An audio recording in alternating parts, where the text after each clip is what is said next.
Morning students, once again I welcome you all on online classes of Jamna Christian Junior High School. I am your history teacher. Students, today we will discuss chapter number 8. It is on page number 75. Chapter name is Chapter 8, Expansion of British Power in India. And the first point is British Strategic Policies. The East India Company, which has started out as a trading company in 1600, had and by 1773 become one of the major contenders for supreme power in India. The British also realized that fighting wars was the difficult regional rulers to expand their power. Was not always feasible, wars were usually expensive and added serve strain on the British resources. To avoid fighting wars, the British devised strategic policies that would help them eliminate all their rivals one by one and establish an all India empire. The fought wars only when the peaceful ways of annexing territory failed. Thus, the British policy of expanding power of India in India was based on a two prolonged strategy of peaceful annexation and military conquest. The British also annexed some territories under the pretext of maladministration or misgovernment. Now, the next topic is subsidiary alliance. The subsidiary alliance system was a method perfected by Lord Wellesley, the Governor General of India, from 1797 until 1805 to subjugate Indian power without the cost and bother of war. Any Indian ruler whose security was threatened was encouraged to seek help from and enter into an alliance with the British, who promised to protect the ruler from external attack and internal revolts. The Indian ruler had to accept certain terms and conditions. The arrangement was known as the subsidiary alliance. The conditions were as follows. British troops would be permanently placed in the territory of subsidiary state. The Indian ruler would have to pay for the maintenance of the troops. Payment could be made in cash or in kind by ceding part of his territory. He had to keep a British official resident as his court. He could not employ any European in the service of dismiss those who were already there. He could not form an alliance with any other power or declare war against any power without the permission of the British. He would acknowledge the British company as the paramount power. Now, the next point is, what is the effect? The subsidiary alliance power proved very advantageous for the British. The British maintained large armies at the expense of the Indian rulers. The British acquired valuable territories as subsidiary payment. This led to the expansion of the British Empire in India and an increase in its resources. The British acquired valuable territories and subsidiary payment. This led to the expansion of the British Empire in India and an increase in its resources. The influence of European rival, especially the French, and excluded from the courts of the Indian rulers. The British controlled the foreign policy of the subsidiary states. Next point is disadvantages for the Indian rulers. And the disadvantages are: the Indian rulers of subsidiary state lost their independence. They virtually became puppet in the hands of the British. The payment of huge subsided led to heavy drain on their resources, and the decay of the state.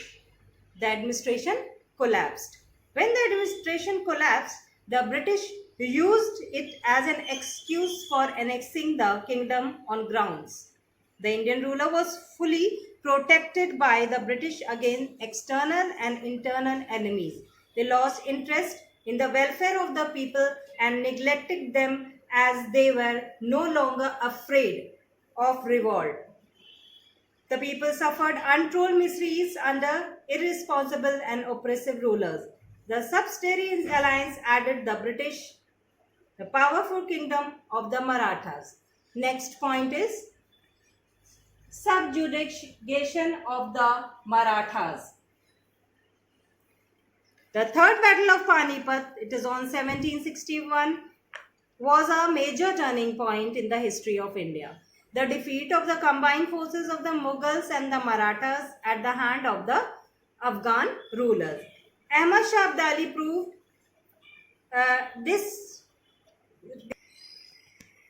disastrous for the country. It left India drained and fragmented. The Maratha Empire broke up into 5 virtual independent states. The power of the Peshwa, the former head of the Maratha Empire, had declined. The 4 other centers of Maratha powers were the Gaikwad family of Baroda in Gujarat, the Bhosle family of Nagpur in Berar, the Sindhis families of Gwalior, and the Holkar of Indore. Maharashtra was under the Peshwa, who was based in Pune. The Maratha, who controlled most of the western and central India, made a remarkable recovery after the Third Battle of Panipat. Despite being a house divided, the Marathas proved to be formidable revival. It took the British 45 years and 3 wars to bring the Marathas under their control. Next point is the First Anglo-Maratha War. It is on 1775 to 82. The First Anglo-Maratha War broke out between the Marathas and the British during the Governor Generalship of Warren Hastings. Next point is, I will tell you the causes of First Anglo-Maratha War. In 1773, Peshwa Narayan Rao was murdered. A civil war broke out over the issue of succession between the supporters of Madhav Rao II, the infant Peshwa, and the supporter of Raghav Nath Rao, one of the contenders for the throne. Raghav Nath Rao appealed to the British in Bombay for help. They readily agreed to do so, with the hopes of getting valuable territory and some political influence in Maratha affairs. In return for Salsette and Basin, the British sent an army to support Raghunath Rao. Now, I will tell you the events of the First Anglo-Maratha War.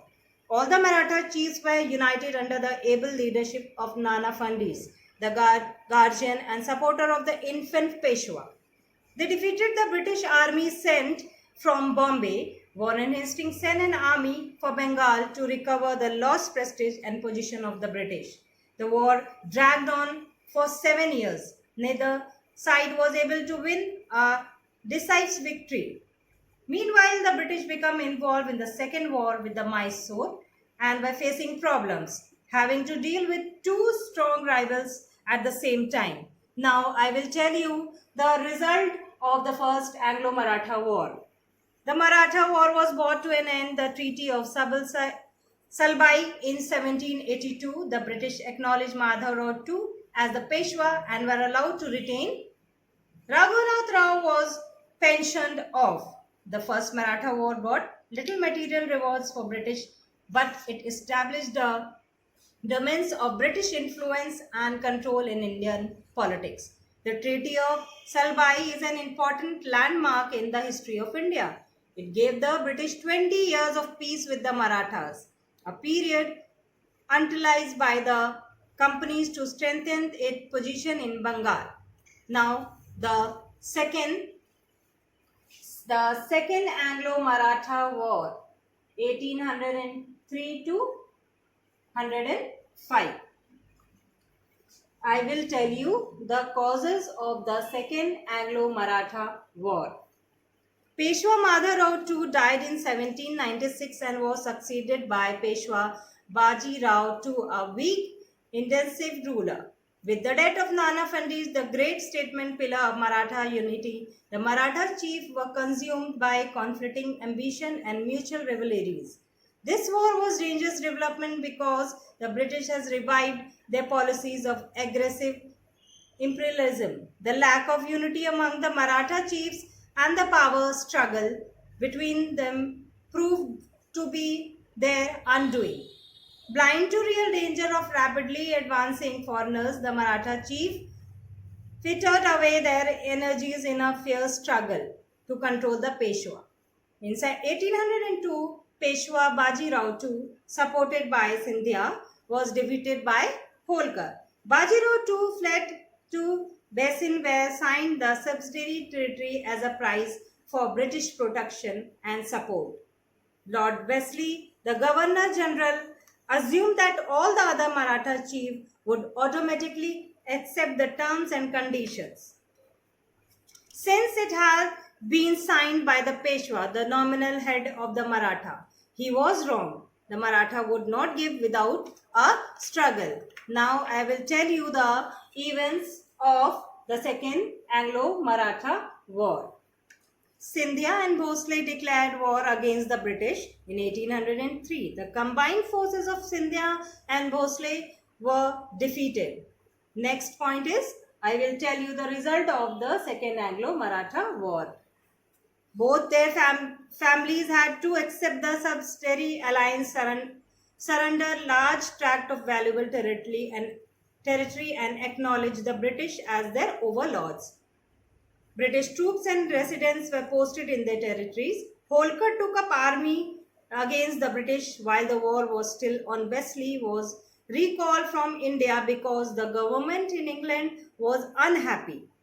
Wesley's successor George Barlow signed a peace treaty with Holkar and returned his territories. The company once again reverted to the policies of non-intervention. The defeat in the Second Anglo-Maratha War was a severe blow to the power and prestige of Maratha. Now, the third Anglo-Maratha War, 1817 to 1818. I will tell you the causes. Peshwa Baji Rao II began to resent the stifling and rigid control over the British resident. He was completely at the mercy of the British. He was forced to sign another humiliating treaty, surrender more territory and renounce all claims to the headship of the Maratha. Peshwa Baji Rao II decided to make one last attempt to recover his independence. I will tell you the events of Third Anglo-Maratha War. With the support of Bhosle and the Holkar, the Peshwa took up arms against the British. Peshwa attacked the British resident at Kirki near Pune and burnt it. The British, however, stuck back and defeated the Peshwa, Bhosle and Holkar. The Maratha was completely subjugated. Now, the result of the Third Anglo-Maratha War. Peshwa Baji Rao was deposed and exiled to the Bithur near Kanpur as the pensioner of the British. His territory was annexed. A small state, Satara, was carved out from his territories and a descendant of Shivaji was placed on the throne. Bhosle and Holkar, large part of their territories to the British. Holkar accepted the subsidiary alliance. The Maratha power was finally exhausted. Now, the military conquest. The British had to resort to fight wars to subjugate some independent regional power like Mysore and the Sikh. Hyder Ali, the ruler of Mysore, was a powerful independent ruler. The Sikh under Ranjit Singh had also developed into a strong state that was fiercely protective of their freedom. Next is subjugation of Mysore. Hyder Ali, the ruler of Mysore, was a brilliant general, an efficient administrator and a shrewd diplomat, a man of remarkable courage and ambition. He extended his kingdom up to the Krishna River. He strengthened his position by introducing various reforms and setting up a sound administrative system. The administration was strict and the kingdom was united and strong. His son Tipu Sultan was also His son Tipu Sultan was also an extremely gifted soldier and efficient ruler. The British considered Mysore a major threat to the establishment of their supremacy in India. As a result, they fought 4 wars, first with Hyder Ali and following his death with Tipu Sultan over a span of 32 years to crush the power of Mysore. Now the next point is annexation of the Sikh kingdom. The Sikh kingdom became a very powerful and independent state under the leadership of the Ranjit Singh. After his death, the Sikh kingdom was torn by internal strife and a struggle for power. The British used their opportunity to strike against the Sikhs and fight 2 wars known as Anglo-Sikh Wars. The Sikhs fought fiercely to retain their freedom but suffered a decisive loss. The Anglo-Sikh War then ended in the complete annexation by Punjab of Lord Dalhousie. With the annexation of Punjab in 1849, the conquest of India was complete. India now consisted of British Indian province under a direct British ruler and the subordinate state indirectly controlled by the British. Now the next point is Dalhousie's policies of expansion. Lord Dalhousie, the Governor General of India from 1848 to 56, adopted a number of methods to give the final touches to the work of empire building in India. The method was War Punjab, Doctrine of Lapse, Satara, Jhansi and Nagpur, annexation on the grounds of maladministration, Awadh. As we have studied earlier, Dalhousie subjugated the Sikhs in Second Anglo-Sikh War and annexed Punjab in 1849. Next topic is Doctrine of Lapse. The policies of Doctrine of Lapse were formulated by Lord Dalhousie as a peaceful way to annexing subordinate Indian state and bringing them under the direct rule of the company. According to the Doctrine of Lapse, all subordinate were the rulers died without a natural male heir would automatically lapse, pass into the hands of the British. Rulers without heir could not adopt son. According to the age in old Hindu and Islamic tradition, without the permission of the country. Dalhousie applied the Doctrine of Lapse to these states without including Satara, Jhansi and Nagpur. The families of the former rulers were pensioned off and the territories annexed. The next of these states caused widespread resentment among the Indian ruler and became a potent factors responsible for outbreak revolt of 1857. This policies was also applied to title and pension of subordinate rulers without heirs. This was a great blow to pride and dignity. Nana Sahab, the adopted son of Peshwaji, Bajirao too, inherited his father's personality, but was not given the pension that had been paid to his father. Nana Sahib became one of the important leaders of the revolt of 1857. Now the next point is maladministration. Dalhousie also annexed some subordinate state on the grounds of maladministration. Awadh was a subsidiary state which was annexed under this pretext, even though it helps to expansion of British power. Policies such as the created a lot of resentment against the British. Next topic is annexion of Awadh. The subsidiary alliance which the Nawab of Awadh has signed with the Wesley had protected the Nawab from external invasion and internal rebellions. It made the Nawab complacent and concerned about the affairs of the state. The payment of annual subsidies to the company exhausted the state treasury. When the administration was on the verge of collapse, Lord Dalhousie struck. He brought charge of misgovernment or maladministration against the Nawab. On those grounds, he deposed the Nawab and annexed Awadh in 1857. And the next point is Indian in 1856. By 1856, the East India Company had got the whole India under its control. The part of the country that were normally under Indian ruler was effectively under the control of British. The British has eliminated all the rivals and established themselves as the permanent power in India. The factors responsible for the success of the British were lack of unity in Indian army rulers, lack of organized and efficient administration in Indian state, superior military resources of the country, superior economic resources of the company, naval supremacy of the British. The weakness of the Indian states were fully exploited by the company. Now students, on page number 82, I will tell you some values and skills. And the nation unity is important for a country's growth, peace and progress. In times of crisis such as war or economic emergency, we should put aside conflicting ambition and mutual rivalries and come together to resolve the issue in the best interest of the country.